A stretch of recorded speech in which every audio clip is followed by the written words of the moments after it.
Ladies and gentlemen, welcome to the Payoff Pitch. My name is Joey Olberding and I will be your host for all things sports. So on this Thursday, June 21st, I have something that I need to get off my chest, and something that I've been very annoyed by the past few days, and that would be the voting process for the MLB All-Star Game. Now, usually at this time, the NBA draft's going on tonight, actually, and usually I'd be talking about that, but next week on the Payoff Pitch, I will be talking about what I think of the draft results and what I think will be the winners and losers, so check back next week for that. But this week, I really just wanted to talk about the bias and the neglectance of smaller market teams and the players that are having very good years in the smaller market teams, and how bigger cities will usually have more players just because of the fact that there will be more fans who root for those teams, and really the bigger fan base you have, the more players that you'll see. And I wanted to show a few examples of that. If you checked into the Payoff Pitch last week, I talked about the MLB All-Star Game again and what my predictions for the players who would be in the All-Star Game would be. And in those, I had a few players, and they aren't really doing where I thought they aren't really their place in the All-Star ballot right now, because the MLB has All-Star updates that come out every week in the AL and the NL. All about, who are the most voted on players so far. And a lot of the players that I predicted are doing number one, and a lot of them aren't. And I thought, okay, why not take a look at some of the players that I thought would have a shot, and their relation to sort of the smaller market demographic, or maybe the larger market demographic. So I wanted to start right here in Cincinnati with Eugenio Suarez, who is the Reds' third baseman. And of course, the Reds are a small market team because Cincinnati isn't exactly a big city. And I just wanted to look at the stats of some of these players that came before Eugenio and kind of show, is this really that fair? So Nolan Arenado, third baseman for the Rockies, he's having an absolutely amazing season and already has over 1 million votes for him to be in the All-Star Game, which is not easy to do. 305 batting average, 13 home runs, 42 RBIs. He's having an outstanding year. He has outstanding defense, and really he deserves to be number one. Next is Chris Bryant for the Cubs. Of course, the Cubs are in Chicago, so they're a pretty big market, and Chris Bryant has about half the votes as Nolan Arenado, 677,000, and he's batting .281 with 9 home runs, and he's doing worse than Nolan Arenado, but he's still not doing bad. But this next guy, it really confuses me, because this guy's only been in the league, he only made his debut this year, and it's really confusing to me because he doesn't have any good stats. He plays for the Atlanta Braves, and the Braves have had a surprisingly good season this year. They're first in the NL East. Everybody thought that the Washington Nationals would be the first there, but no, the Atlanta Braves are at the moment. Johan Camargo, who has a .221 batting average, 6 home runs, 25 RBIs, and he's really just not having a good season thus far, but he's still ahead of Eugenio.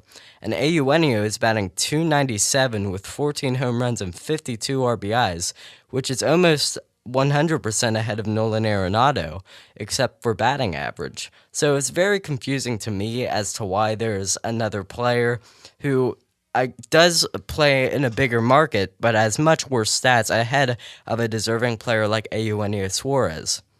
And that goes towards a lot of these players who play on teams like the Reds, who are in smaller markets, who should be higher. I can just look at a few examples. Scooter Gennett, who also plays for the Reds. He's behind Ozzie Albies for the Braves, another Braves player, who has 915,000 votes already.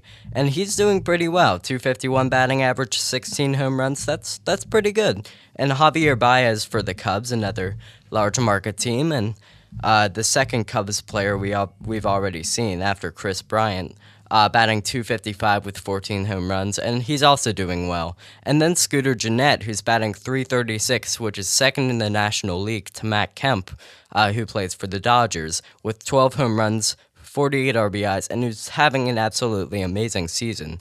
But he's still, even though he's very deserving, not number one in the voting there. And Joey Votto, of course, everybody knows Joey Votto, won MVP in 2010. He's really just a superstar. He came second in MVP voting last year and is really a star in every way, but he's very behind in the voting here. Ahead of him is Freddie Freeman, who plays for the Braves, who has a very high vote total and 1,433,140 votes already. And he's having just a tremendous season, batting 337 with 15 home runs and 49 RBIs, and has really been the major spark plug for the Braves. And then another Cubs player, Anthony Rizzo, who's batting 246 with 11 home runs, and that's pretty good. Aside from the batting average, the major spark plug for the Cubs there. There is Brandon Belt, who plays for the San Francisco Giants, who's batting 300 with 12 home runs and 33 RBIs. Another solid season, and he had a 27-pitch at-bat earlier this season, which is very impressive and very hard to do. It lasted 12 minutes, and, you just got to respect a guy who can keep swinging at pitches for 12 minutes. That's not easy to do. And then this one kind of is confusing to me. For the Los Angeles Dodgers, Cody Bellinger, who was a rookie last year and was the NL Rookie of the Year, but this season he's hitting home runs but not really doing a whole lot else. He's batting 235 with 12 home runs and has an average number of RBIs, and he's having an average season. And Joey Votto, he doesn't quite have the home run numbers, but he's still been much better than that, batting 302, 6 home runs, which is half of what Cody Bellinger has. But all in all, it's about the same there, and he has a much better batting average. So that whole thing is kind of confusing to me. And you could say, okay, well, maybe Joey, maybe it's just, these players are deserving and you're just not seeing something. And that could be true, but you have to look at this catcher situation because it is one of the most unfair things I've seen in a long time. And that's what really made me upset at this. JT Realmuto is a catcher for the Marlins. He's a rookie this year, and the Marlins have been trashed upon by every major sports outlet for getting rid of all their players, getting rid of Giancarlo Stanton, Christian Yelich, the stars that were on their team, for a rebuilding process that really shouldn't have happened, and there's no coverage of them by anybody, and you can say that about the Reds too, except even more so, and they are just trashed upon by everybody. And that comes to voting as well. So the leading catcher is Buster Posey for the Giants, who's been a many-time All-Star. He's one of the best defensive catchers out there. And he's batting 290 with 4 home runs, which is pretty good because catchers aren't exactly the most offensive players out there. They're not the best at offense. And Wilson Contreras, another Cub, is there, who's batting 276 with 4 home runs, which is also fine. It's not great. Kurt Suzuki is another player for the Braves, batting 272 with 7 home runs. All these players are all right. There's Yadier Molina, who's been such a factor, and an easy Hall of Fame player who's also there. Yasmani Grandal, who's batting 243 and 11 home runs for the Dodgers, another large market team. And JT Realmuto is nowhere on the All-Star ballot. He's batting 300 with 9 home runs and has been the only major spark plug for the Marlins in terms of their hitting. And it's really the most confusing thing to me because when you just look at the numbers by themselves, Buster Posey is batting 290 with 4 home runs and 24 RBIs, and JT Realmuto has a 300 batting average with 9 home runs and a higher number of RBIs to boot and a higher wins above replacement level, Buster Posey's being 2.0 and JT Realmuto's being 2.7. So that's just so confusing to me because he obviously should be the starter in the National League, but he's not even on the draft ballot, and it's just confusing to me. It really is. I just don't really understand it. And here, well, I've been talking about the National League, but let's look at an example in the American League, because I hope that this will be able to kind of show, how weird this is. In the AL outfield, there are a lot of really good players. Mookie Betts, who's batting .340 with 18 home runs and 38 RBIs not even halfway through the season, which is extremely impressive. Mike Trout for the Angels, former MVP, one of the best out there. .332 batting average, 23 home runs and 46 RBIs, and once again, not even halfway through the season. Aaron Judge batting .275, 18 home runs, 46 RBIs for the Yankees. Michael Brantley for the Indians, who's kind of not as famous as the other three I just mentioned, but he's batting .321, 11 home runs, 40 RBIs.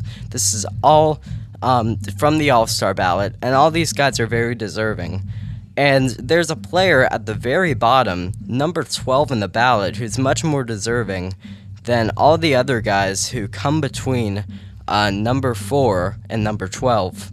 Eddie Rosario for the Twins, and the Twins aren't a small market team, but they aren't a big market team, and they're not getting a whole lot of coverage because they're not like the Yankees or the Red Sox or the Cubs or even the Braves, and the fact that they're not a big city. And so I think that the stat line really should speak for itself. A .321 batting average, 16 home runs, 46 RBIs, and he has been really the most impressive part of the Twins season. The Twins have had a disappointing season after last year where they did surprisingly well. But, I mean, it's better than a lot of the players on this list. Ahead of him at, number 7 is Brett Gardner of the Yankees. Of course, the Yankees, a big market team, and Brett Gardner is doing bad, and I'm not really sure why he's there. .258 batting average and 5 home runs is not good, and it's not terrible, but it's nowhere near the levels of Eddie Rosario that we just saw right there. And he should be on the level of Michael Brantley and Aaron Judge and even Mike Trout, but he's not, just because of the fact that he plays in a smaller market, and it's very disappointing to me. And I think that can really go for almost everything that you see in this. But I just want to hit upon very briefly all the players that play on the Cubs and on the Braves that are in the All-Star ballot. So I'm just going to do that really quick, and I hope you can see just how biased that this All-Star ballot really is. So all these players are in the top 3 at their respective positions in the All-Star ballot, and both the Cubs and the Braves play in the National League. So all these players could be in the same position, and they could both be in the top 3, and the other player, who might be more deserving in some cases, just aren't there. So at catcher, I already mentioned him, but Wilson Contreras, who's batting .276 with 4 home runs, and then on the other side, Kurt Suzuki is batting .272 with 7 home runs, and Wilson Contreras is at number 2, and Kurt Suzuki is at number 3, and as previously discussed, Buster Posey is number 1, who I think should be number 2, and JT Realmuto, who I also mentioned, should be number 1. At first base, Anthony Rizzo and Freddie Freeman. Freddie Freeman is very deserving. His stat line is just amazing. .337 batting average, 15 home runs, just had to mention it again. Anthony Rizzo is not doing as well, however, even though he's number 2. A .246 batting average and 11 home runs is a little disappointing when you look at some of the other people in first base in the National League, such as Brandon Belt and Joey Votto. At second base, Javier Baez and Ozzie Albies. Ozzie Albies being number 1, who's batting .251 with 16 home runs, and 16 home runs is a very impressive number. And Javier Baez is batting .255 and 14 home runs, but I think Scooter Gennett should get the nod just because of that batting average and the fact that he has the same production as the rest of these players. And then at third base, Chris Bryant is number 2, who's batting .297, 14 home runs, very impressive stuff. Johan Camargo is .221 with 6 home runs, which I think is very unfair and makes no sense, but it's just because of that bigger market, and maybe people are bandwagoning onto the Braves hype train just because they've had a good year. Shortstop is a position I haven't really talked about. Dansby Swanson, who was a rookie last year, is number 2 in that, and he's doing okay. He's batting .255 with 6 home runs. Not really anything to scream about, not even really that impressive, but he's number 2 nonetheless. And the other guy is Addison Russell, who plays for the Cubs, who's batting .277 and 3 home runs. So both of them aren't that impressive, but they're okay enough. but they're just not great. In the outfield, in the National League, there is Nick Markakis, who's number 1 for the Braves, and he's had an absolutely amazing season. He's batting .327, 8 home runs, 44 RBIs. He's been in the league for 12 years, and he's always had that sort of production with him. But it's just been a little better this year, and he's never gotten the All-Star nod, so I think he's very deserving of that. Ronald Acuna Jr., who is a rookie this year, he's batting .265 and 5 home runs, and I just don't get that. He only has 13 RBIs on the season, and still he's 5th in the All-Star ballot. I just don't understand why that bias is there. And that goes for the guy who's number 6, who also plays for the Braves, and Ender Inciarte, who's a very great defensive player, but he's only batting .245 this year with 5 home runs. And I just really don't get it, because it really is biased in every way. And the Cubs in the outfield have Jason Hayward, former Brave, playing for the Cubs, who's batting .265 with 4 home runs. More biases there. You can clearly see it. That's just okay. It's not even great. Kyle Schwarber, who was a rookie 2 seasons ago, batting .239, which is not good, but 12 home runs almost makes up for it. But I really do think that, it's not good. And Ben Zobrist, who's one of my favorite players, who also plays for the Cubs, he's batting .279 with 4 home runs. So, all right numbers, but really nothing great for any of these outfield players except for Nick Markakis. And I think that really you can just see the bias based on the stats themselves. And I almost don't even need to say anything. But just to kind of make my point a little more clear, I have a list of the players who have the highest WAR in each respective league at each position, and I want to go over them and show their placement in terms of the balloting so far this season. So a catcher in the NL would be JT Realmuto, who has a 2.5 wins above replacement level, and he's not in the NL catcher, as I kept mentioning. At first base is Freddie Freeman, who is number 1. At second base is Scooter Gennett, who's once again having a great season, but he's still number 3 there.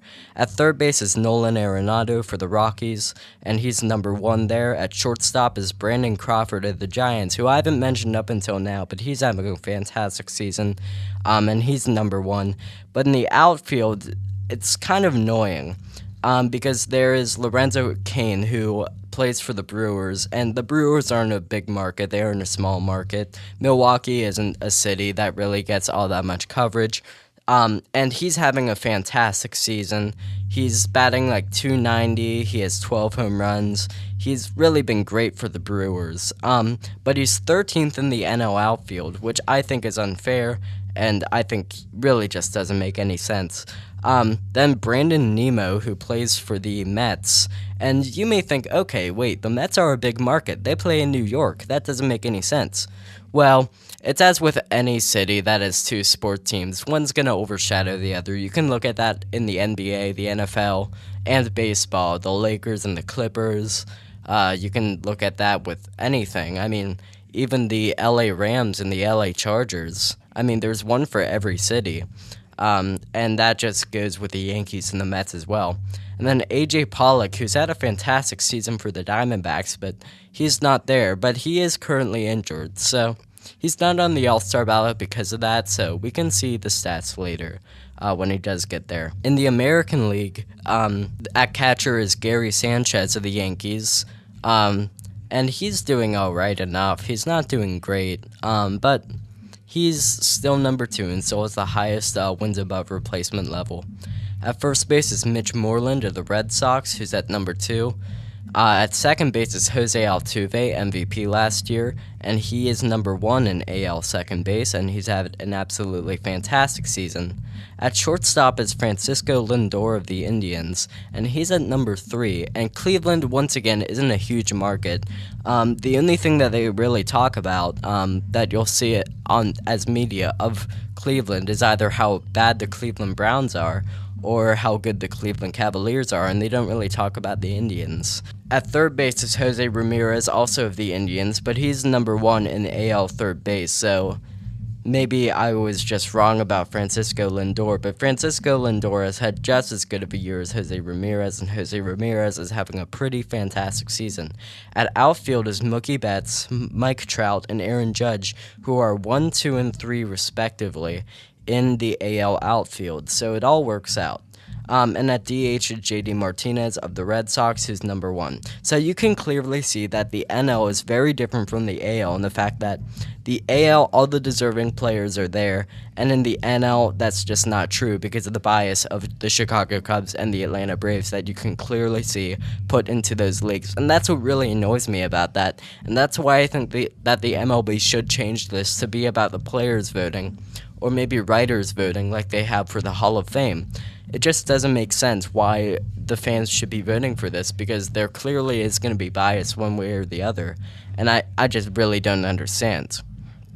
So I guess you could say that's my payoff pitch for this week's edition of the Payoff Pitch, about how the MLB has to change this because of all the bias, the very clear bias, and I don't know how to put it any other way because it's clearly for one team or the other, and it's just really annoying.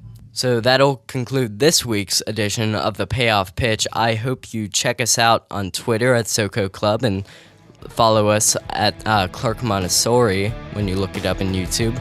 And check us out on TuneIn Radio. And from me, Joey Olberding, I hope you'll stay tuned to 95.7 MRC for more Payoff Pitch and so much more.